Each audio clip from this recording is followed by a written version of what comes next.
Some fathers come home expecting laughter, a warm dinner, and a child racing into their arms. I came home to silence. The kind of silence that doesn't just fill a house.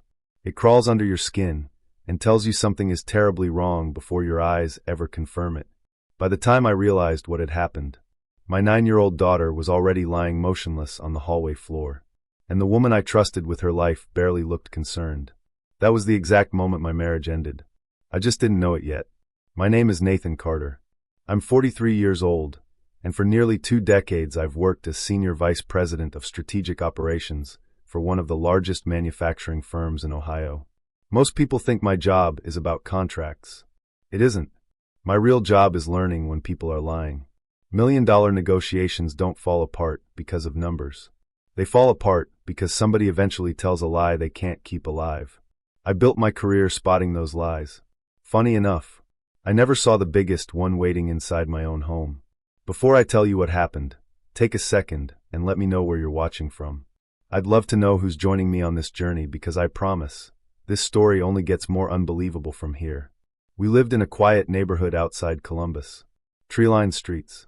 Children riding bicycles until sunset. Neighbors who waved every morning. The kind of place people dream about raising a family. At least that's what I believed. My daughter, Emma, was only 3 years old when cancer took her mother, Claire. If you've never lost someone that way, I hope you never have to understand it. You don't just lose a person. You lose every future memory that was supposed to exist. For 4 years, it was just Emma and me. Saturday pancakes covered in too much syrup.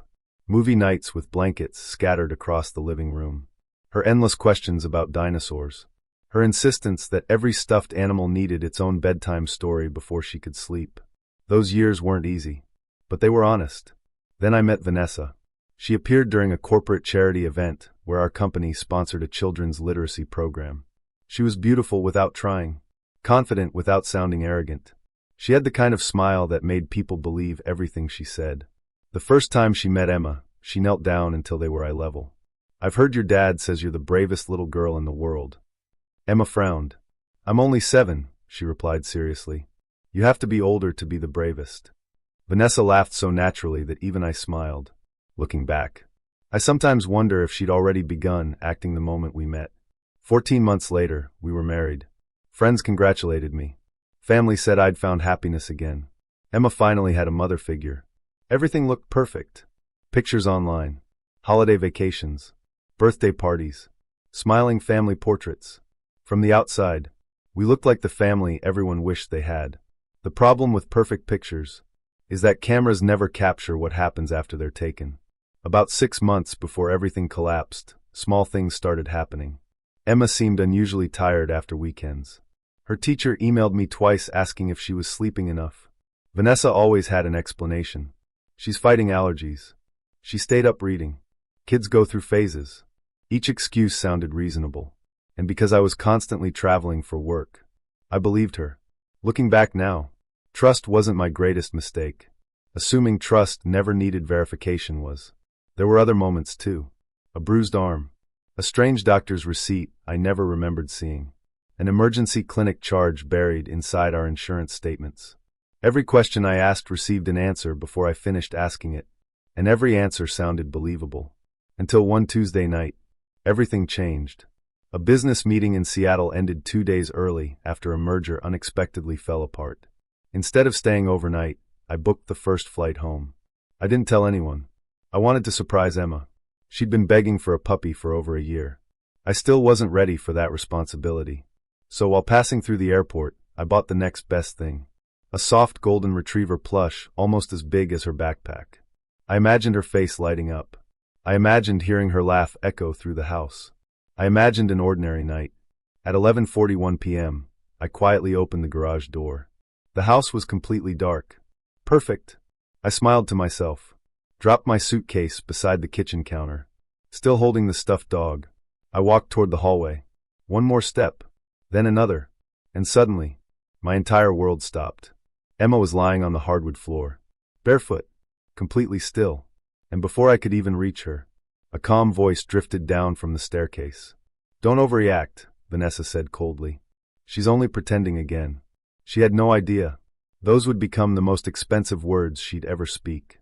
Nathan discovers a terrifying secret hidden behind years of lies, and a single conversation with a paramedic will make him question every moment he ever trusted his wife. The moment I dropped to my knees beside Emma, every instinct I had as a father screamed the same terrifying truth. Something was horribly wrong. "Emma, sweetheart, wake up." She didn't move. Her small body felt warm, but her breathing was painfully slow. Each shallow breath sounded weaker than the one before it. My heart slammed against my ribs. No, this wasn't right. I gently lifted her shoulders. "Emma." Still nothing. Behind me, soft footsteps echoed down the staircase. Vanessa stopped halfway down, folded her arms, and sighed as if I'd interrupted her evening. "Nathan," she said calmly, "you're making this much bigger than it is." I stared at her. "Our daughter is unconscious. She was throwing another tantrum earlier." "Tantrum?" "I punished her and sent her to her room. She'll wake up when she's ready." I couldn't even process what I was hearing. This wasn't a child pretending to sleep. Her lips had lost their color. Her breathing was irregular. Her tiny fingers were cold. Without another word, I grabbed my phone and dialed 911. Vanessa rolled her eyes. "Seriously?" I ignored her completely. The dispatcher instructed me to keep Emma on her side while help rushed to our address. Those 7 minutes felt longer than the previous 7 years. I kept talking to Emma, telling her daddy was home, begging her to hold on, promising everything would be okay. Even though I wasn't sure I believed those words myself. Red and blue lights flashed through the front windows. 2 paramedics burst inside carrying emergency equipment. The older one introduced himself as Mark Sullivan. His younger partner immediately knelt beside Emma while Mark rapidly assessed the situation. Pulse, breathing, eyes, reaction. Everything happened with practiced precision. Then something changed. Mark slowly looked up, first at Emma, then at Vanessa, then around the hallway. His expression hardened. It wasn't confusion. It wasn't panic. It was recognition. The kind that sends a chill through anyone paying attention. Without saying anything, he helped place Emma onto the stretcher. His partner fitted an oxygen mask over her face while checking her vital signs. I stood frozen nearby, still clutching the stuffed golden retriever I'd bought only hours earlier. It suddenly felt like the most useless thing I'd ever held. As they prepared to leave, Mark looked directly at me. "Sir, could I speak with you privately?" Those words immediately tightened every muscle in my body. "What is it?" "In the kitchen, please." I followed him. He quietly pushed the kitchen door halfway closed before speaking. His voice stayed low enough that Vanessa couldn't hear. "I need to ask you something." "Anything." "Do you usually travel for work?" I blinked. "Yes. Quite a bit. Almost every week." He nodded slowly. "When did you get back?" "About 15 minutes ago." His face lost what little color remained. "I was afraid you'd say that." A cold feeling settled into my stomach. "What do you mean?" Mark folded his arms. "I've been to this house before." I frowned. "No, that's impossible." "I wish it was." He paused for several seconds before continuing. "About 5 months ago we responded to another emergency here." My mind went blank. "Another emergency?" He nodded. "Your daughter was unconscious." The room suddenly felt much smaller. "I never heard about any emergency." "I figured as much." "What happened?" "Your wife told us you were overseas and unreachable." My heartbeat stopped for a second. "What?" "She said Emma had a history of getting into medication and accidentally overdosing." I stared at him. Every word sounded impossible. "No." Mark's eyes never left mine. "She explained everything before we even asked." He looked genuinely disturbed remembering it. "She knew every answer. Every single answer. Because of Emma's condition," he continued, "we filed the required report with Child Protective Services." The words hit me like a punch. "There was a CPS report?" "Yes. I was never contacted." His silence answered everything. Vanessa had made sure I never knew. I leaned against the kitchen counter before my legs gave out. 5 months. For 5 entire months. There had been an official report involving my daughter. And somehow I had remained completely unaware. I replayed every business trip, every delayed flight, every conference, every contract I had celebrated closing. While I was chasing promotions, something had been happening inside my own home. Something I had completely missed. Mark placed a hand gently on my shoulder. "I've worked emergency medicine for 18 years. He looked me directly in the eyes. "I've learned to trust my instincts." He glanced toward the hallway where Vanessa waited. My instincts tell me tonight wasn't an accident. Those words settled into my chest like concrete. For years I'd built my career by recognizing deception. But now, someone else had recognized the lie before I ever did. The ambulance doors slammed shut. I climbed inside beside Emma. Vanessa said she'd follow us in her own car. I didn't argue. I barely looked at her. As the ambulance raced toward Riverside Medical Center, I held Emma's tiny hand between both of mine. The monitor beside her beeped steadily. Each sound reminded me she was still fighting. I silently made a promise. If someone had hurt my little girl, I wouldn't make accusations. I wouldn't lose control. I'd do what I'd spent 20 years doing better than anyone else. I'd gather evidence. Every record. Every receipt. Every hidden detail. Because lies can survive emotion. They never survive proof. Nathan uncovers hospital records that were deliberately hidden from him, and one discovery inside his insurance account reveals a chilling pattern stretching back nearly 2 years. The ambulance hadn't even reached the hospital, and I already knew one thing. If Mark Sullivan was right, then someone had spent months making sure I stayed blind. I wasn't going to confront Vanessa. Not yet. People who think they're safe make mistakes. People who believe they've fooled everyone become careless. And carelessness leaves evidence. Riverside Medical Center came into view just after midnight. Doctors rushed Emma through the emergency entrance while nurses asked me questions I struggled to answer. What medications does she take? I don't know. Any allergies? None that I'm aware of. When did she become unresponsive? I found her 20 minutes ago. Those words felt unreal. Found her. No father should ever have to say those words. After Emma disappeared behind the treatment doors, I stood alone in the waiting room. The bright lights made everything feel strangely cold. People walked past carrying coffee. Someone laughed quietly down the hallway.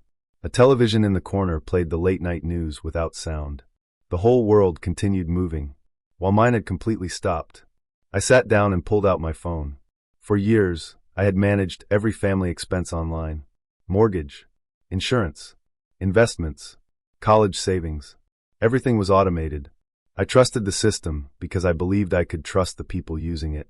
Tonight, for the first time, I opened our medical insurance account with a different purpose. I wasn't checking balances. I was looking for lies. The login screen disappeared.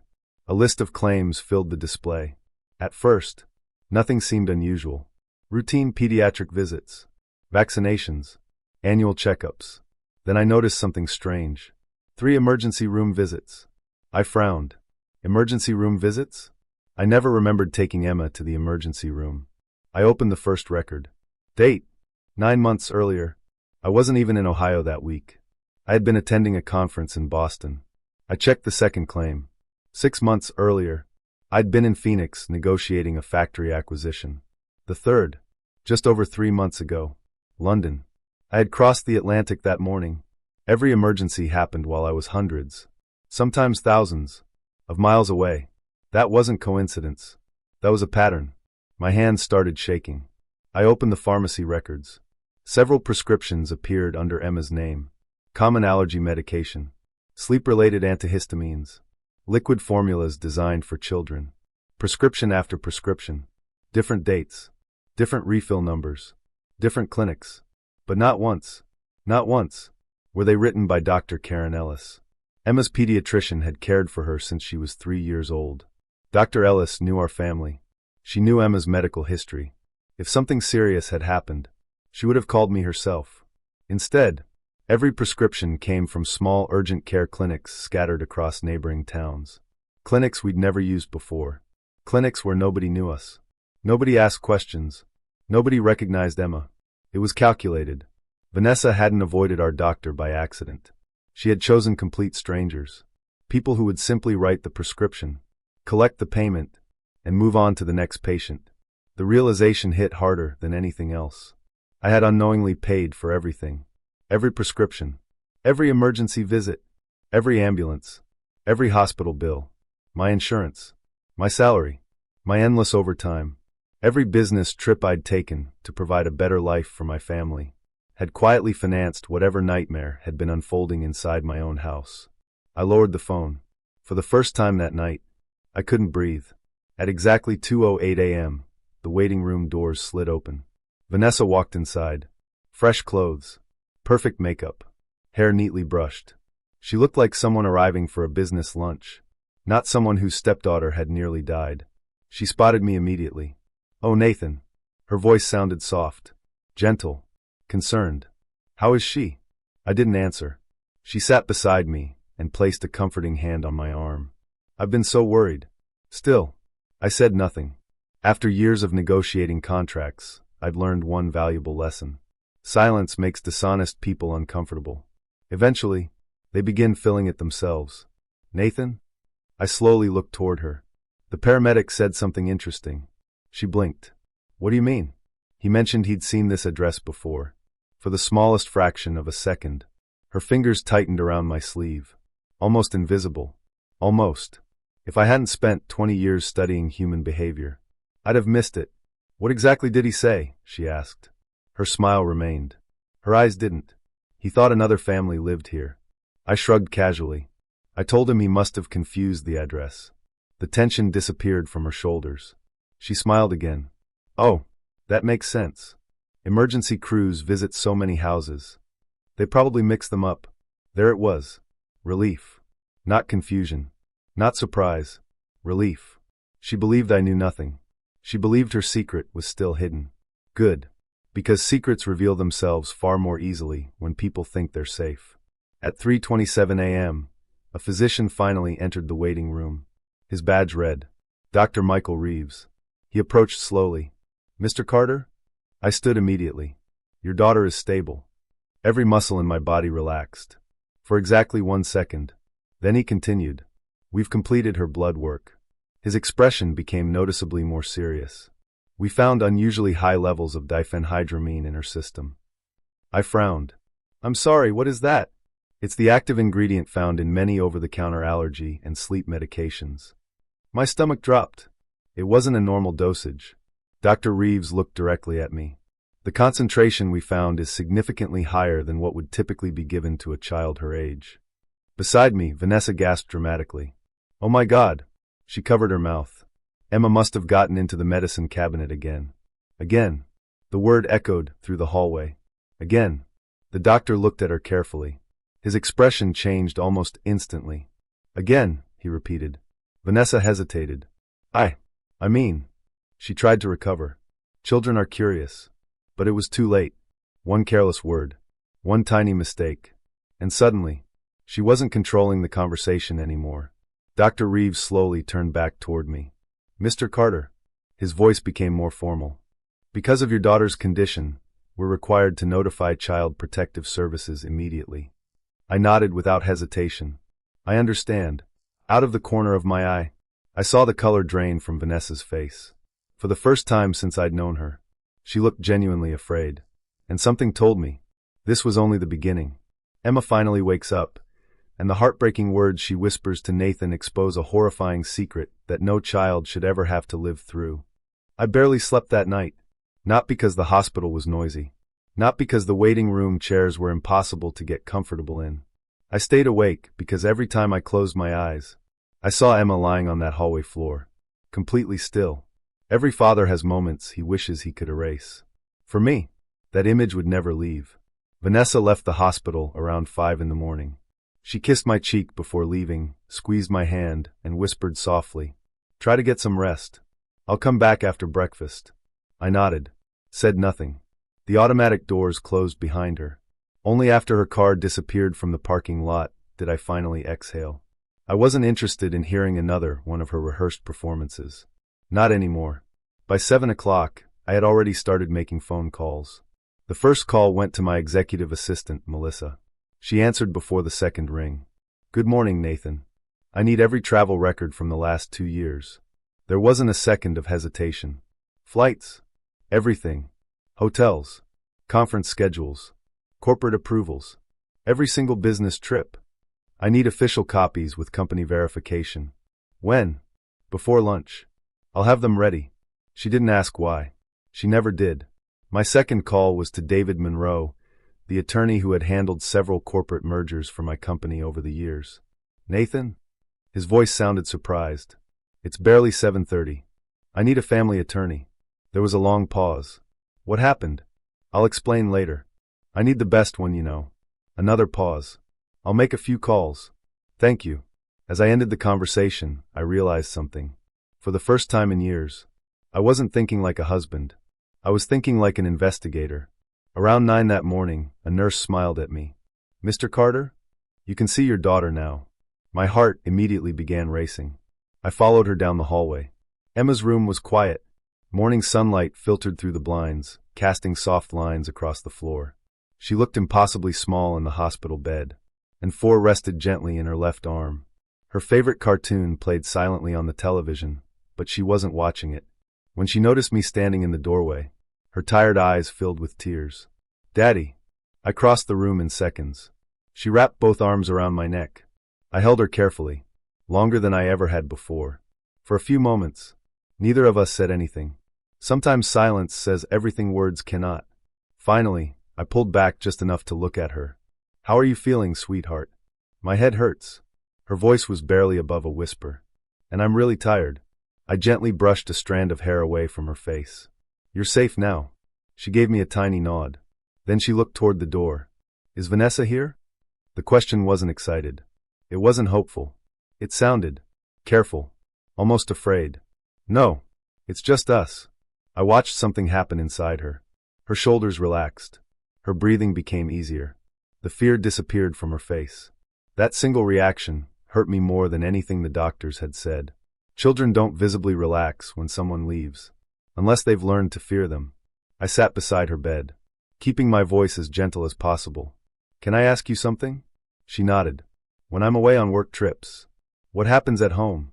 Emma looked down at her blanket. She started tracing tiny circles with one finger. She stayed quiet for nearly a minute. Then, in the smallest voice imaginable, Vanessa gives me sleepy juice. I froze. I'm sorry. What did you say? She looked up. The sleepy juice. My heartbeat pounded in my ears. What sleepy juice? The one in the apple drink. Her innocent eyes searched mine. She says it helps me take better naps. The room suddenly felt colder. What happens after you drink it? Emma frowned. I get really sleepy. Everything feels funny. Like. She struggled to find the words. Like I'm underwater. Those 3 words shattered something inside me. Underwater. The entire world felt underwater. Exactly the kind of description only a child would use. Exactly the kind of description no child should ever have to give. I fought every instinct telling me to break down. Not here. Not in front of her. When does she give you the drink? She answered immediately. When her friends come over. My stomach twisted. Or when she says grown-ups need quiet time. Does she tell you not to tell me? Emma nodded slowly. She says you'll get mad if I bother you while you're working. The words hit like a knife. How many times? How many business trips? How many late-night conference calls? Had my daughter believed she was protecting me? Did she ever hurt you? Emma hesitated. Her little hands tightened around the blanket. Sometimes, if I didn't drink it. She got angry. Tears rolled down her cheeks. I tried to be good.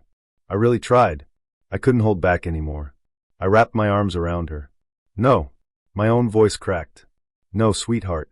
You never did anything wrong. Do you hear me? She nodded against my shoulder. You were never the problem. Never. She held onto me tightly. Daddy, are you going to leave again? That question broke whatever strength I still had. I kissed the top of her head. No. I promise. I'm not leaving you. Not ever again. A gentle knock interrupted us. A woman in a navy blazer stepped into the room carrying a leather folder. She introduced herself calmly. My name is Karen Mitchell. I'm with Child Protective Services. She smiled kindly at Emma before looking at me. Mr. Carter, I believe it's time we talked. Something in her expression told me this meeting was going to change everything. And deep down, I already knew the truth was much bigger than I had imagined. Nathan hands over months of hidden evidence to the investigator, but what she uncovers next triggers an emergency court order that will turn Vanessa's perfect life upside down before the day is over. The moment Karen Mitchell closed the hospital room door behind us, I knew this conversation wasn't routine. She wasn't here to ask a few questions and disappear. She was here because something serious had already begun. Emma remained inside the room with a nurse while Karen and I stepped into a quiet family consultation room overlooking the hospital courtyard. She placed a legal pad on the table, a digital recorder beside it, Then she looked directly at me. Mr. Carter, I understand this has been an overwhelming 24 hours. I nodded. That's an understatement. I also understand you've gathered some information overnight. I have. I slid a thick folder across the table. It was nearly 2 inches thick. Every page inside represented another piece of a puzzle I wished had never existed. Karen opened it carefully. The first section contained my company's official travel records. Every flight, every hotel stay, every conference, every signed approval letter, every business trip from the past 2 years. Each trip highlighted in yellow. The second section contained insurance statements, emergency room visits, ambulance bills, prescription histories, urgent care records. I had matched every medical event to the exact days I had been out of town. Not one incident had occurred while I was home. Not one. Karen quietly compared page after page. She didn't interrupt. She didn't react. She simply kept reading. Nearly 15 minutes passed before she finally looked up. You organized all of this overnight? I nodded. My job requires documentation. If I accuse someone without proof, I lose. Her expression softened. I wish more parents thought that way. She turned another page. The pattern is obvious. I leaned forward. You see it too? I do. She tapped the highlighted dates. Every medical emergency happened during one of your business trips. Every prescription came from a different urgent care clinic. And none were written by Emma's regular pediatrician. Exactly. Someone had worked very hard to avoid creating a trail. Unfortunately for Vanessa, she hadn't worked hard enough. Karen opened another section of the folder. This is the insurance billing history? Yes. She studied the pages. There are far more prescriptions than I expected. I swallowed hard. I counted 9 separate refills. She slowly raised her eyes. 9. I nodded. Different clinics. Different doctors. But always under my insurance. Karen leaned back in her chair. I've investigated child neglect for 12 years. Her voice became noticeably more serious. This doesn't resemble poor judgment. She closed the folder. It resembles planning. The words settled heavily between us. Planning. Not carelessness. Not one bad decision. Planning. A gentle knock interrupted the silence. Mark Sullivan stepped into the room, still wearing his paramedic uniform. Karen greeted him. I'm glad you came. Mark carried another folder. I completed my supplemental incident report. He placed it on the table. I also requested access to our previous emergency response. Karen opened the report immediately. What did you find? Mark looked toward me before answering. The first call happened almost 7 months ago. I felt my stomach tighten. The second happened 4 months later. And now this. Karen slowly nodded. So 3 separate emergency responses. Same child. Same address. Same caregiver. Different explanations every time. Mark folded his arms. There was something else. Karen looked up. What? The first time we arrived. He paused. Emma kept trying to say something. I stared at him. What did she say? She was barely conscious. But I distinctly remember hearing. He closed his eyes for a moment, recalling the memory. I don't want the juice. The room became completely silent. My hands clenched into fists beneath the table. Even back then, she had tried to tell someone. Karen slowly turned another page inside her notebook. Mr. Carter, I need to ask something difficult. Go ahead. Has your wife ever discouraged you from speaking with Emma's teachers or doctors directly? I thought back. Every parent-teacher conference. Every doctor's appointment. Every school meeting. Vanessa always insisted she'd handle it. You're busy. I've already spoken to them. I'll tell you everything when you get home. At the time, it sounded helpful. Now, it sounded calculated. Yes. I answered quietly. Almost every time. Karen wrote something down. I thought so. Just before noon. Karen's phone rang. She glanced at the screen and immediately answered. Karen Mitchell. She listened without speaking. Then, a small smile appeared. Understood. We'll proceed immediately. She ended the call and looked directly at me. The family court judge has reviewed our emergency request. I felt my heartbeat quicken. And the emergency protection order has been approved. For the first time since arriving at the hospital, I allowed myself a small breath of relief. Karen continued. Effective immediately. Vanessa Carter is prohibited from returning to your home. She is prohibited from contacting Emma. And law enforcement has been authorized to locate and serve her today. Today. Not next week. Not after another investigation. Today. Karen stood and gathered her paperwork. We're coordinating with the sheriff's department now. Do you know where your wife might be? I didn't even have to think. Every Thursday. Same schedule. Same restaurant. Same friends. Same performance. Vanessa loved routines, especially the ones that made her life appear perfect. She'll be having lunch. Karen waited. Where? Maple House Grill. Downtown Columbus. 12:30 reservation. She never misses it. Karen gave a slow nod. That should make locating her much easier. She picked up her folder. Mr. Carter, I've worked hundreds of investigations, but I rarely see documentation this complete. You didn't just help us. You helped your daughter. Those words meant more than she could possibly know. I walked back into Emma's hospital room. She was sitting up now. Color had finally returned to her face. She smiled the moment she saw me.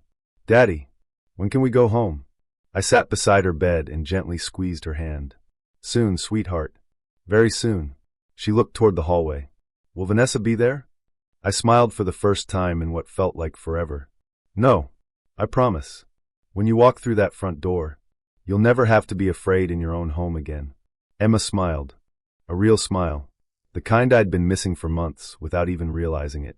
And somewhere across town, Vanessa was laughing with friends over lunch, completely unaware that officers were already on their way. Vanessa's perfect public image shatters when deputies walk into the crowded restaurant and place court papers and handcuffs in front of everyone she spent years trying to impress. There is a moment in every lie, right before it collapses. It's the moment when the liar feels safest, when they smile the widest, when they believe they've won. Vanessa had reached that moment. She just didn't know it yet. After leaving Emma's hospital room, I didn't rush home. There was nothing left for me to do except wait.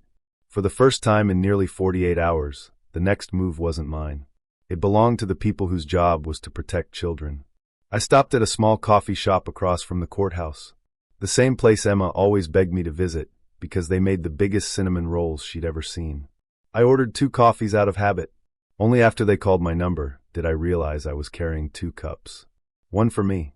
One for someone who would never drink coffee with me again. I quietly set the second cup on the empty table beside me. Some habits don't disappear overnight. At exactly 12:38 p.m., my phone vibrated. It was Karen Mitchell. They've located her. I stood immediately. Where? Exactly where you said she'd be. I looked through the coffee shop window toward the busy street. Is everything proceeding? Karen's voice remained calm. Yes. There won't be another opportunity like this. What do you mean? She's surrounded by witnesses. I understood instantly. Vanessa had spent years building the image of the perfect wife, the perfect stepmother, the perfect woman. Today, every person she'd worked so hard to impress would finally see who she really was. The restaurant was called Willow and Stone. It sat in the center of downtown Columbus, surrounded by office buildings and upscale boutiques. Business executives held lunch meetings there. Community leaders gathered there. Influential families celebrated birthdays there. Vanessa loved the place, not because of the food, because people noticed who walked through its doors. Karen would later tell me exactly what happened. Vanessa sat near the large front windows with 4 of her closest friends. She wore a cream-colored blazer, gold earrings, perfectly styled hair. She was laughing loudly enough for nearby tables to hear. According to one waitress, she had been telling everyone how exhausting it was caring for a child with constant health issues. Health issues. Those words made my stomach turn. Emma hadn't been sick. She'd been suffering. At exactly 12:46 p.m., the restaurant doors opened. 3 people entered together, 2 sheriff's deputies, and Karen Mitchell. Conversation inside the restaurant didn't stop all at once. It faded, table by table, voice by voice, until nearly everyone was watching. The deputies walked directly toward Vanessa's table. No hesitation, no uncertainty. Karen stopped beside her chair. Mrs. Vanessa Carter? Vanessa smiled politely. Yes. Karen placed a folder gently onto the white tablecloth.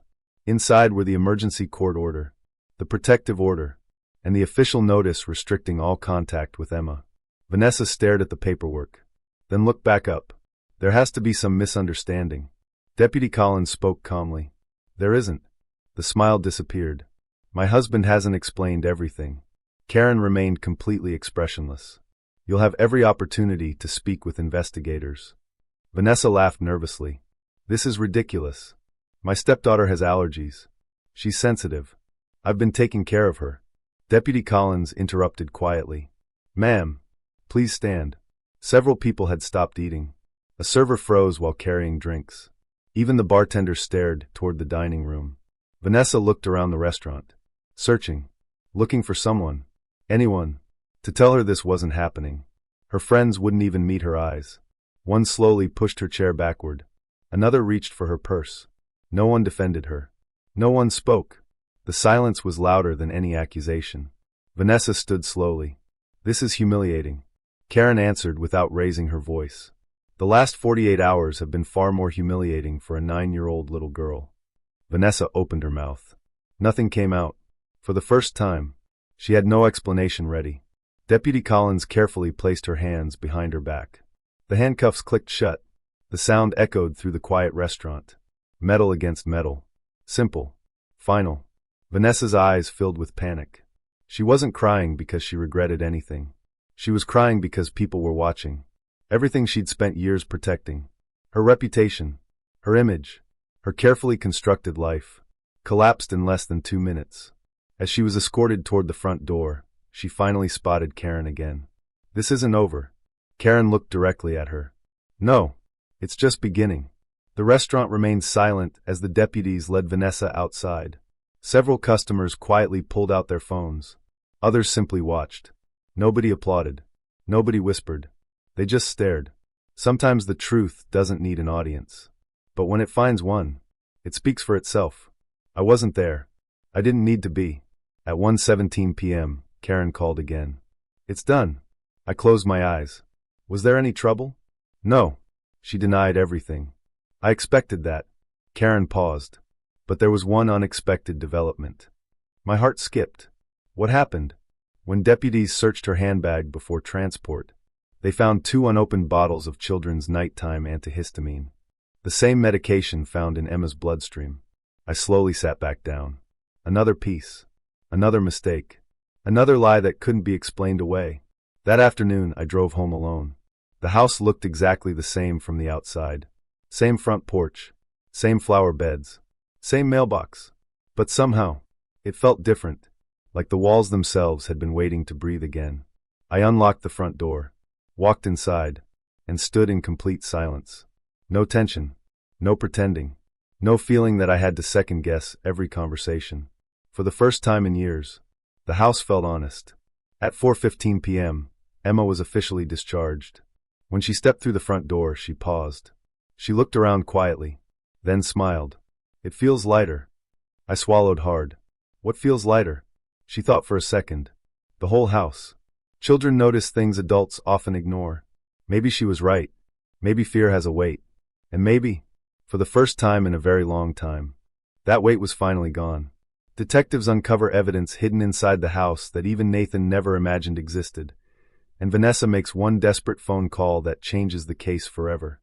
People think justice begins the moment someone is arrested. They're wrong. An arrest is only the opening chapter. The real battle begins when the evidence starts talking. And sometimes, the most devastating evidence has been sitting inside your own home the entire time.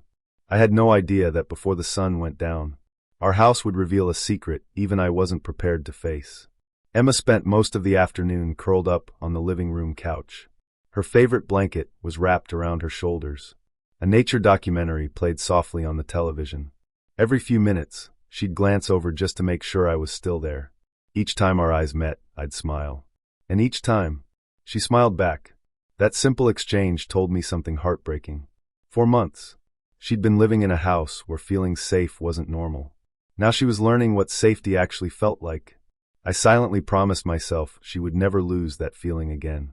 Around 6 o'clock, there was a knock at the front door. 2 detectives introduced themselves. Detective Laura Bennett. Detective Eric Dawson. Karen Mitchell stepped inside behind them. Nathan, she said quietly, we've received authorization to conduct a full search of the residence. I nodded immediately. Take whatever you need.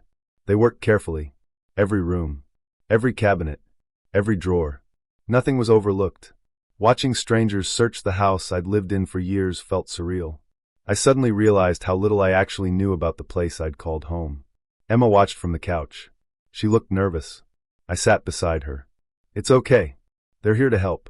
She squeezed my hand. Daddy, are they mad? No. They're making sure nobody can ever hurt you again. She leaned against my shoulder. For the first time, her breathing stayed calm.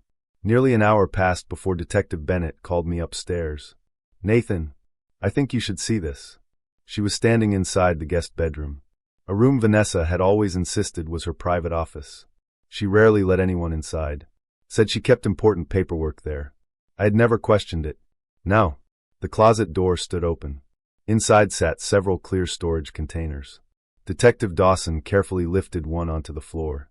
Inside were dozens of medicine bottles. Some empty, some partially full. Children's antihistamines, liquid sleep aids, disposable dosing syringes, measuring cups. Everything neatly organized. Far more medication than any family could reasonably need. My chest tightened. This. I struggled to finish the sentence. This can't be normal. No, Detective Bennett replied. It isn't. She opened another container. This one held folders, school newsletters, medical receipts, appointment reminders. Most looked ordinary, until she handed me a small notebook. Its black cover showed almost no wear. Recognize it? I shook my head. She carefully opened the first page. Every line contained a date. Beside each date, a short note. Nathan, Chicago. Nathan, Seattle. Nathan, Dallas. Nathan, Boston. Trip after trip. City after city. Every one matched my business travel. Then came another column. Medicine given. Friends arriving. Quiet evening. Stayed asleep. My stomach twisted. It wasn't a diary. It was a schedule. She hadn't simply waited for me to leave. She had planned around my absence. Every trip I'd taken, every flight I'd boarded, had become an opportunity. I couldn't look at another page. Detective Dawson quietly photographed everything. This notebook establishes a pattern. Karen slowly nodded. And planning. She looked toward me. Nathan, this significantly strengthens the investigation. I swallowed hard. I would have never found this. Karen answered honestly. Most people wouldn't. Just then, Detective Bennett's phone rang. She stepped into the hallway before returning a minute later. We've completed the inventory of Vanessa's vehicle. And we recovered another insulated lunch bag. Inside, officers found several unopened juice boxes. Nothing unusual at first glance. Until the crime lab conducted a preliminary field test. The detectives exchanged a look. The test detected traces of diphenhydramine. The room fell silent. Even unopened supplies had become evidence. Every new discovery painted the same picture. Nothing about Emma's suffering had been accidental. At 8:15 p.m., my own phone vibrated. Unknown number. I almost ignored it. Then I answered. Hello. For several seconds, no one spoke. Then I heard her voice. Nathan. Vanessa. Her tone was completely different now. No confidence. No performance. Just desperation. You have to help me. I closed my eyes. How did you get this number? I memorized it years ago. I only have one phone call. She was calling from the county detention center. They're making everything sound worse than it is. I didn't answer. Nathan, please. I never wanted anyone to get hurt. The words made my blood run cold. Not. I didn't do it. Not. This is a mistake. Instead, I never wanted anyone to get hurt. She'd admitted far more than she realized. You need to tell them this was an accident. I spoke for the first time. Emma almost died. Silence. Then she whispered. I was only trying to make things easier. Those words echoed in my mind. Easier. She described drugging a child as making life easier. I ended the call. Without another word. Karen looked at me. You okay? I slowly handed her the phone. It was recorded. She understood immediately. If the jail recorded that conversation. She didn't finish the sentence. She didn't have to. Sometimes, people destroy their own defense. Later that night, after Emma had fallen asleep in her own bed, I quietly stood in the hallway. The same hallway where I'd found her only 2 days earlier. This time, the floor was empty. The lights were warm. The house was silent. Not the frightening silence from that terrible Tuesday night. A peaceful silence. The kind every child deserves. I looked toward Emma's bedroom door, then made one final promise. This wasn't just about winning a case anymore. It was about making sure my daughter never questioned her own safety again. And the next morning, Vanessa would finally come face to face with every piece of evidence she'd spent years believing nobody would ever find. Nathan confronts Vanessa one last time in court, where a single statement from Emma changes the entire room and brings the story to its unforgettable conclusion. People often imagine justice as a dramatic courtroom speech. A confession, a judge slamming a gavel, a villain finally admitting the truth. Real life doesn't usually work that way. Justice is quieter. It arrives one document at a time, one witness at a time, one undeniable fact after another. And when the truth is finally complete, there is nowhere left to hide. 3 weeks after Emma came home from the hospital, the first major court hearing finally arrived. I woke before sunrise. Not because I had slept well. I hadn't. Every night since finding Emma on that hallway floor, I still woke up checking the baby monitor app I'd reinstalled on my phone, even though her bedroom was only 20 feet away. Old fears don't disappear overnight. But every morning I reminded myself of one thing. She was safe. That was enough to keep moving. Emma was staying with my sister that morning. She hugged me before I left. "Daddy." "Yes, sweetheart? You're coming back today, right?" I knelt in front of her. "I'll always come back." She smiled. "I know." Those 2 words carried more trust than I deserved. But I intended to spend the rest of my life earning them. The courthouse felt cold. Marble floors, wooden benches, quiet conversations echoing through long hallways. Karen Mitchell was already waiting near the courtroom entrance. So is Detective Bennett. She handed me a folder. "Everything recovered from the house has been entered into evidence. The notebook, the medication, the prescription history, the insurance records, the laboratory reports, Vanessa's recorded jail phone call. Every piece fit together like parts of a puzzle that had finally revealed its picture."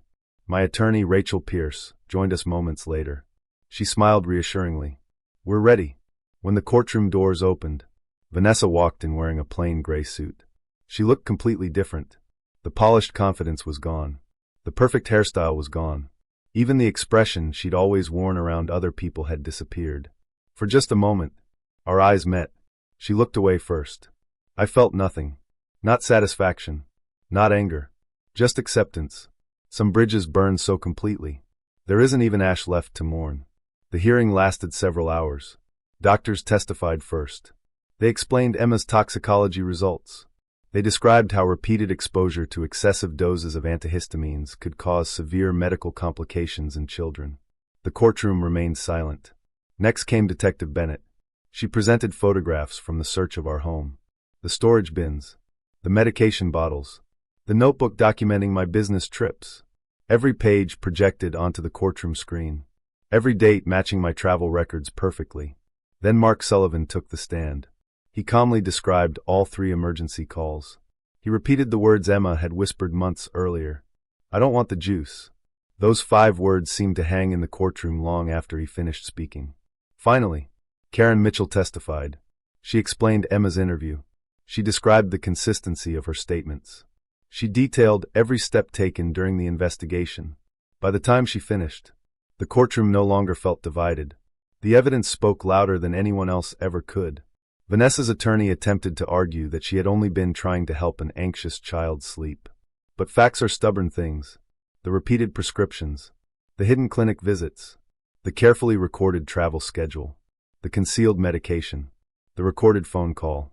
Each piece destroyed another excuse. Then came the moment none of us expected. The judge asked whether Emma wished to provide a brief recorded statement that had been prepared earlier with a child advocate present. Everyone agreed. The video began playing. Emma sat beside a counselor, holding her favorite stuffed golden retriever. The very one I'd bought the night everything changed. She spoke softly. "I thought if I was really good, Vanessa would stop giving me the sleepy juice." She paused, then looked directly toward the camera. "I didn't tell Daddy because I didn't want him to be sad." Several people inside the courtroom lowered their heads. Even the court reporter stopped typing for a second before continuing. No child should ever believe protecting a parent means hiding their own pain. The judge removed his glasses. He remained silent for nearly half a minute before speaking. The evidence presented demonstrates a clear and repeated pattern of child endangerment. He looked toward Vanessa. "The court finds overwhelming probable cause for the criminal charges to proceed." He signed the order. Vanessa remained in custody pending trial. She never looked at me again. Life didn't magically become perfect after that day. Healing never works that way. Emma still had nightmares. Sometimes she'd wake up crying. Sometimes she'd ask if anyone could ever make her drink the sleepy juice again. Every single time, I'd sit beside her bed until she fell asleep. Because that's what fathers do. Months later, we adopted the puppy she'd always wanted. A playful golden retriever named Sunny.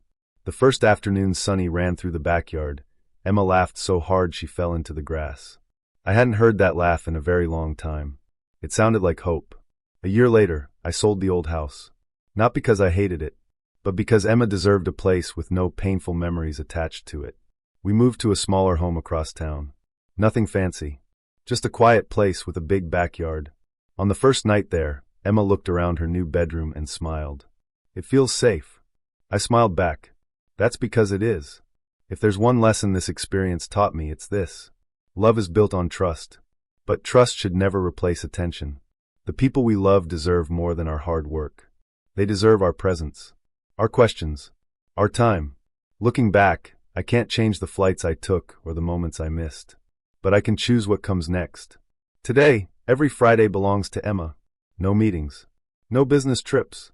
No excuses. We make pancakes for dinner sometimes. We watch documentaries about animals.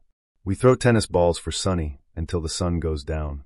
Those ordinary moments, they're the richest investment I've ever made. Because success isn't measured by promotions or contracts. It's measured by who feels safe when they hear your footsteps coming through the front door. Thank you for staying with me through this journey. If this story moved you, take a moment to share your thoughts in the comments and let me know where you're watching from. And remember, sometimes the strongest revenge isn't destroying the person who hurt you. It's building a life where they never get another chance to hurt the people you love again.